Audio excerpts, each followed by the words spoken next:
So not that long ago, Alan Thrall did a tier list, a strongman event tier list. And like so many other things, I have opinions on this, so I wanted to throw in my 2 cents. This is going to be a tier list of strongman events for the acquisition of general size and strength. That is, if you're a guy that just wants to be bigger, stronger, more powerful, more useful, maybe you'll compete, maybe you won't.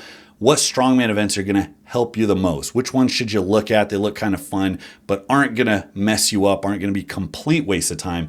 That's exactly what this is. So let's go over the rubric. This is how Professor Bromley is going to be grading these today. D and F tier are movements you only do to prep for contests, or if you just really think they're a good time, and I guess it's worth wedging them into your training.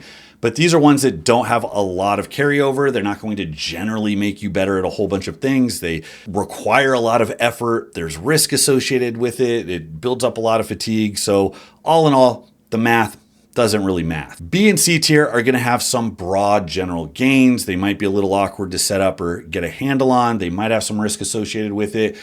There's probably going to be a really high fatigue cost, but nobody's going to be better off putting these as staples in their training. Then we get to S and A tier. These are the kings of strongman movements. These are either ones that provide the most carryover to all other strongman events if you do want to, in fact, compete in strongman, or if you don't compete in strongman, they're still going to just get you jacked and juicy and allow you to do all kinds of cool shit that you wouldn't be able to do otherwise. All right, guys, let's tear through this. F, starting with fingal fingers, pain in the ass to train, doesn't make you better at another goddamn thing. This is the example of being strong, being athletic, having a base, and then you apply it to something that requires specific training. The learning curve for a fingal finger is very low. To pop it up to your chest and then to push it over doesn't require a lot of technical experience. 2, 3, 4 times on a finger and you got it. It's a demonstration of basically your ability to like clean, to yank the weight up from the floor in one motion, and of your ability to drive forward through it. That deficiency is almost always going to be just like general strength, more so than technique. And it's such a pain in the ass to set up. It's such a pain in the ass to train. Doesn't do anything for your other events. It's usually not strenuous enough. It's not heavy enough. No reason to put this in your training unless you're getting ready for one in a show. Next up is a circus dumbbell. You guys know I hate circus dumbbell.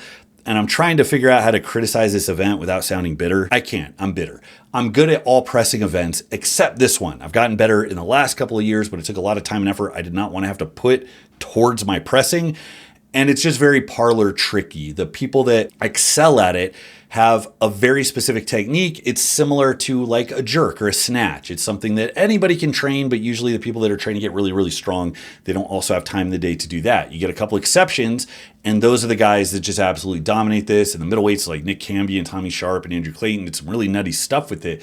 But I started to resent my time with it, knowing that not only was it a lot of work for this one particular little technique that I needed, but also it wasn't going to do anything for anything else.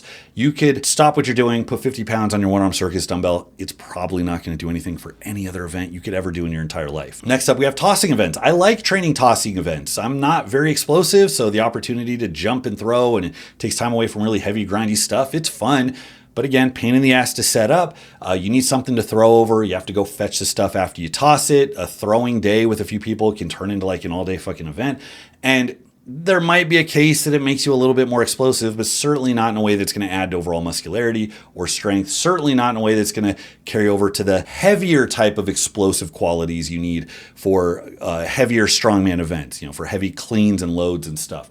So it's very much its own little category. No real good reason to do it. If you're an athlete and you're trying to get springy, this is like a demonstration again, rather than the thing that gets you springy. You're better off doing like various jumps and bounds and plyometrics and stuff rather than a really explosive hinge with like a 50-pound keg. Power stairs, another one's a little controversial, probably because many of you have seen Tom Haviland doing this, and I get where he's going for it. It's a bit of conditioning. He's getting a big shrug in, it's kind of like a heavy overloaded, like partial shrug. But I would say if that's what you're trying to do, you're better off just doing power shrugs out of a rack. Weight's going to be heavier, it's more confined to that. Power stairs is awkward to run, picking the implement up, bringing it down. The range of motion, again, not really heavy enough in a right range of motion to make you better at anything else. I don't see power stairs tangibly making you bigger, stronger in any meaningful way that a barbell implement isn't going to do better. Save yourself the stress of having to pop a loading pin on and off a tire or a step like a fucking maniac. If it feels like a waste of time, it's because it's a waste of time. And last one in the F tier is a truck pull. Again, staple strongman movement, cool event to watch, fun to train for. I think an important element of like the athletic aspect of strongman. Truck pulls don't make you better at anything. Not even kind of a little bit. Obviously, big barrier to setting up. You need a crew of people. Even if you set up with a sled, getting the sled heavy enough or getting some rolling implement heavy enough to mimic like the brake, getting the wheels turning and then keeping it going. Insanely big pain in the ass. I can't think of any other event it makes you better at in strongman. And again, general strength and jackedness. No, this is application of athleticism and strength, not the other way around. Now we're getting to D tier. This is where I got a big discrepancy with Mr. Thrall. First D tier, axle clean and press. I effing hate this event, really for the fact of the axle. Now he ranked it high A or S tier because of the foundational nature of like a clean and press. Like that kind of makes sense. I hate the axle clean and press because of the axle. One of the reasons I hate this is because it's obvious branding. They're keeping the axle in because it's strongman-y. So wherever there's a press, it's going to be an axle 98% of the time. And it's like this intentional move to detach from things that aren't strongman-y enough. Like the normies use regular barbells, so we won't. I consider a continental clean one of the outdated events from old-timey lifting. Like they tried doing it, the Arnold, a max axle clean like 10 years ago. A bunch of guys ripped their biceps because going mixed grip on a 2-inch grip and yanking 450 pounds up to your belly, turns out it's not fucking great for your biceps. And in addition to that, I find it nonsensical that strongman leans into the deadlift with straps, with suits, with hitching just to get the biggest number. But for some reason with overhead, they insist on including clean each rep for rep events, or they insist on neutering athletes with an axle instead of just letting them go hard on a barbell and seeing what they can do. A continental clean is specific to a continental clean, not a single other thing on God's green earth. And development is always going to be better with a barbell because then you're actually working those muscles that contribute to an explosive clean and overhead press rather than your grip holding on for dear life. So yeah, you want to get big and jacked, do your clean and presses on a barbell. Next up is a silver dollar deadlift, which I just got done doing at Southwest Regionals for Strongman Corporation, which I won, by the way. We go into the Arnold 2025. Sorry, I don't win very many things. I got to brag a little bit when it does happen. Silver dollar deadlift is D tier as a training modality because it is such a freakishly elevated pull. Now, the one I did, they used a really stiff bar, so it was a little more like a true 18-inch deadlift. Still got above the knee for most people when they broke it from the ground. But if you use an actual bendy bar, that shit leaps above your kneecap, which means you're at basically the top half of a hand thigh lift for the lockout. And if you're good at it, your potential to move weight is just absolutely insane. It also exploits leverages like crazy. There was a kid who was like 170 pounds who was doing a 2-inch lockout. So he was moving the exact same weight as some of the heavies who are legit lifting the thing about 1.5 feet off the ground. It's not just about doing partial ranges of motion. It's the fact that the movement is so wildly different for each individual. It's one of the reasons I don't like it. There might be a case for doing elevated deadlifts in training. Most people just need their overall deadlift better. And if you know how to lock the weight out, how to scoop your hips in, and you do it explosively on every rep, you should foster a very strong top end. But as fun as it is to do, to load it up, this is not likely to really take your deadlift ahead by leaps and bounds. It does, on the other hand, soak up a ton of training effort. So DNF tier, how would I train these? I wouldn't. If you're not getting ready for a show, leave them out. If you are getting ready for a show, everything is light and technical and fast. And only when you feel technically perfect do you start to slowly push the limits, but none of these are things that you should be failing on in your training. One of the hardest things about being in lifting culture is the cycle of bulking and cutting that traps new lifters like quicksand. If you do more volume, that is more sets, more reps, sure, maybe more frequency throughout the week. If you do more total work, that is conducive to more muscle growth. That's a win. That's also going to eat up more calories. Kurt Karwoski talked about how their high volume phases were specifically used to lean them up before they would get ready for shows. Similarly, I jumped into my 70s powerlifter routine several months ago to start this run of contest prep, and all that volume came in clutch to take my waist down. Of course, it was easy because I was kind of a fat shit in December and January, but it worked. It did the trick. All my lifts went up, my muscularity went up, my waist came down, and right now it's about as small as it's ever been since I've been competing. And of course, my run on 70s Powerlifter was made so much better by the fact that I did it on Base Strength AI, where every set, rep, weight change, every block change, every exercise swap was handled by my input. I plugged in my performance and how difficult it was, and it told me what I needed to do next. It even prescribed me volume I honestly didn't want to do, and I probably wouldn't have done otherwise.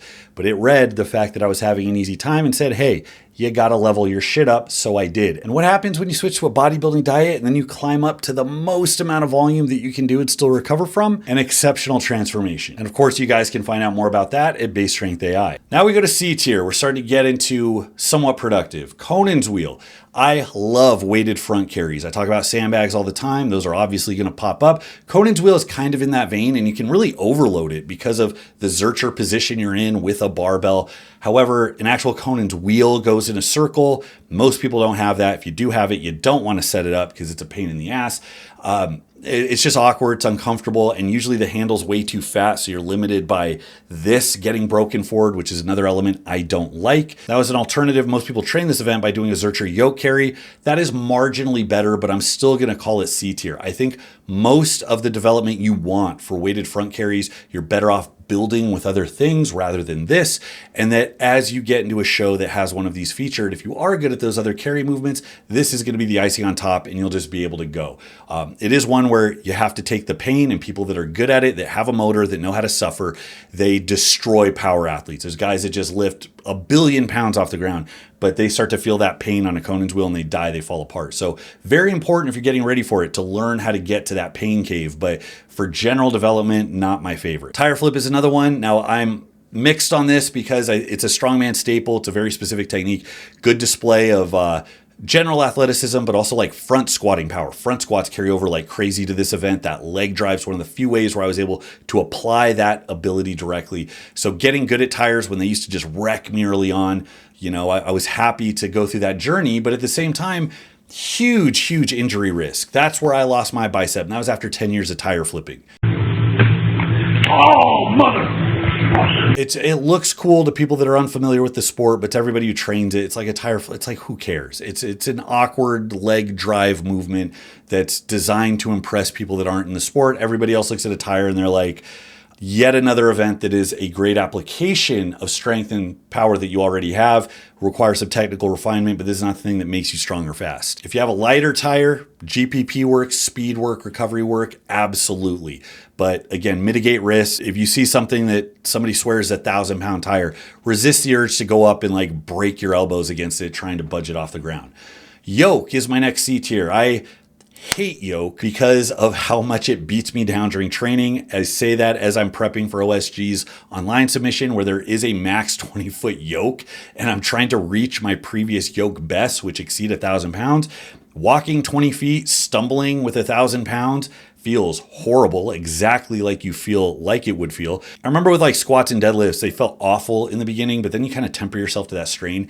Yokes, you never temper yourself to it. A max effort yoke always feels like everything's being crushed. It makes my joints feel like shit. It's just not fun. It's not a good time. Now, very long distance yokes have a use case, and those are a little bit better, but the stuff you have to do in contests, you have to usually go short distances, heavier weights, and go really fast. And that carries over to nothing but yokes. And to get good at yokes over the years, I had to drill over and over, pounding my feet, race, never slow down. And doing that over and over, even with light weights to try and get speed up, doesn't feel good. Knowing it's not going to make me better at anything else. It's a C tier lift. I think I've got some marginal benefit in my midsection and upper back from it, but when my yoke's good, I don't even notice a carryover to my squat. They really are two completely disparate things.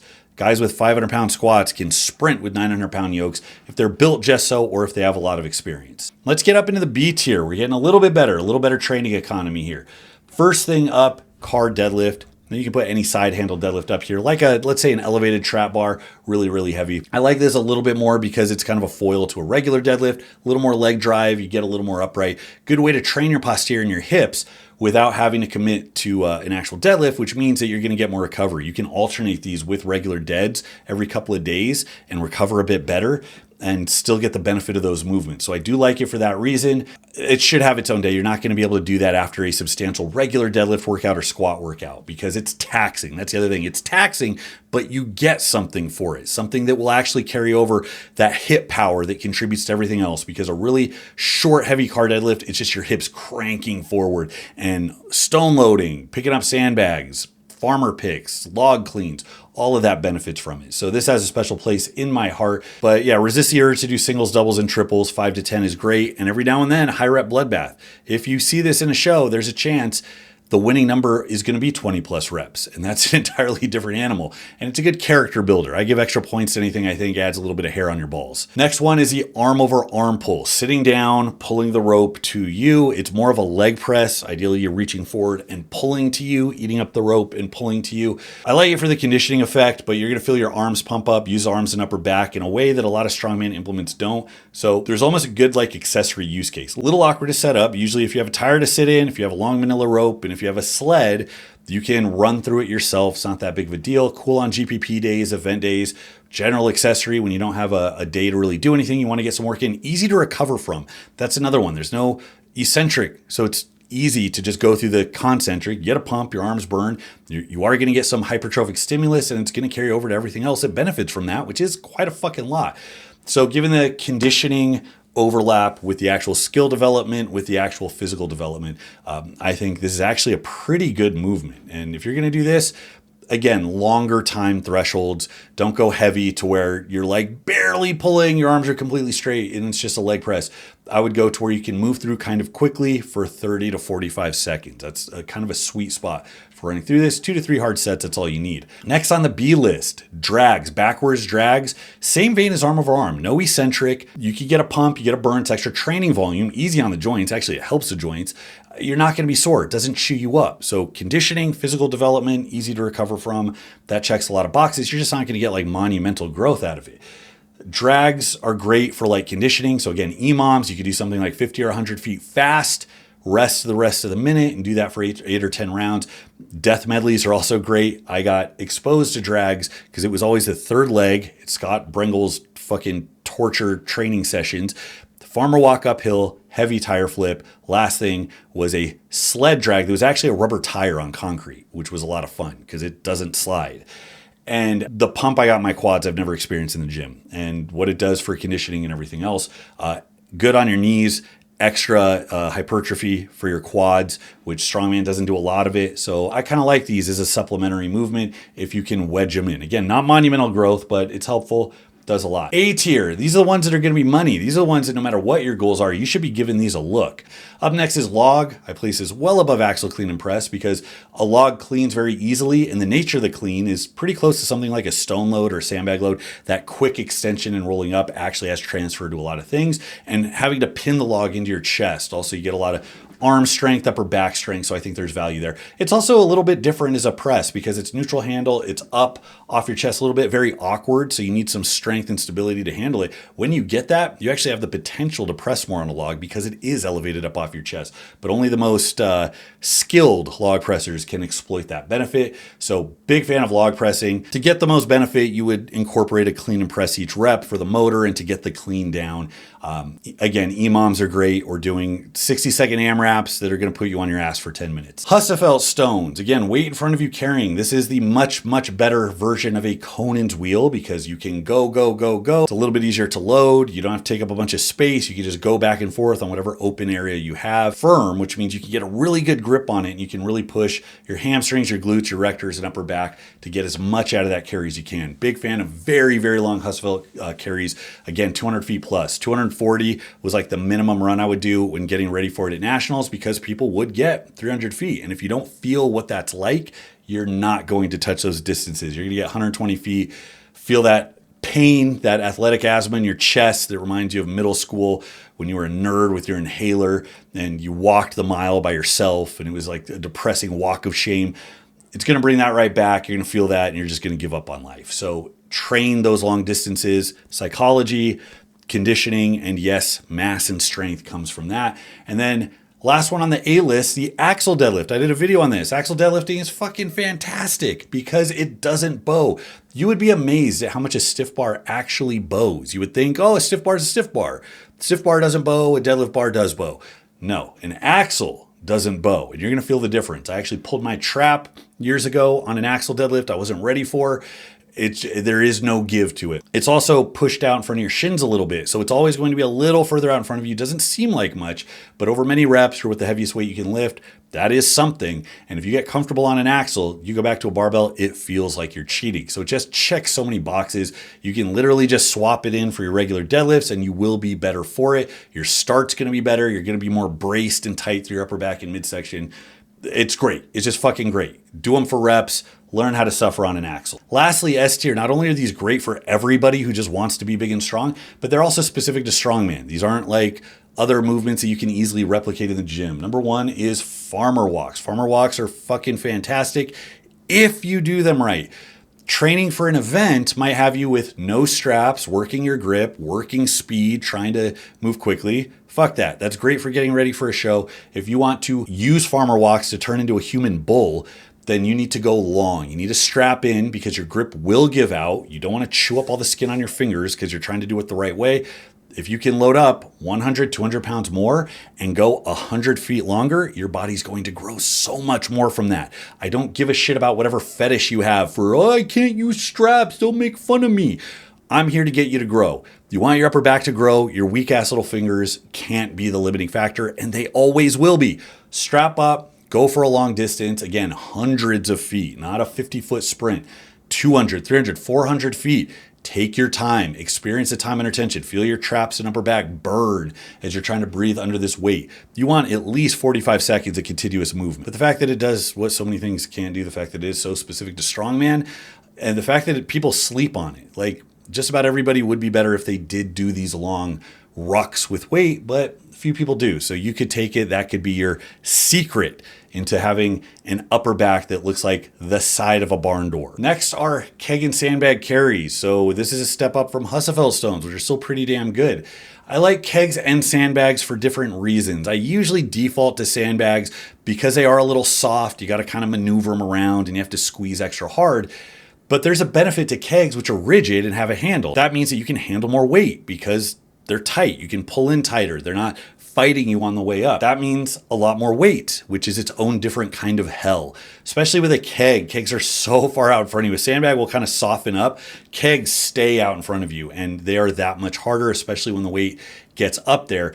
Keg runs and loads are the only thing that ever made the skin on my butt tingle. I can't even explain it. It was like the hardest glute contraction I'd ever got in my life. But again, longer distances. These are a little more use case for sprints if you like throwing them in, especially getting up to like heavier bag picks and keg picks have a general strength carryover. But I'm always going to recommend you guys do repeated drops and picks instead of just one pick and then go a long distance. But if you get to the point where you can take a sufficiently heavy keg or sandbag, yank that thing off the ground, get it high on your chest, and just go for a little stroll, I mean, that says a lot about your physicality, and this develops it in a way you can't get anywhere else. And then lastly, we have stones. I hated stones at the beginning because I was so bad at them. My little T-Rex arms just couldn't figure out how to crush in order to get them off the ground, and it was a long haul.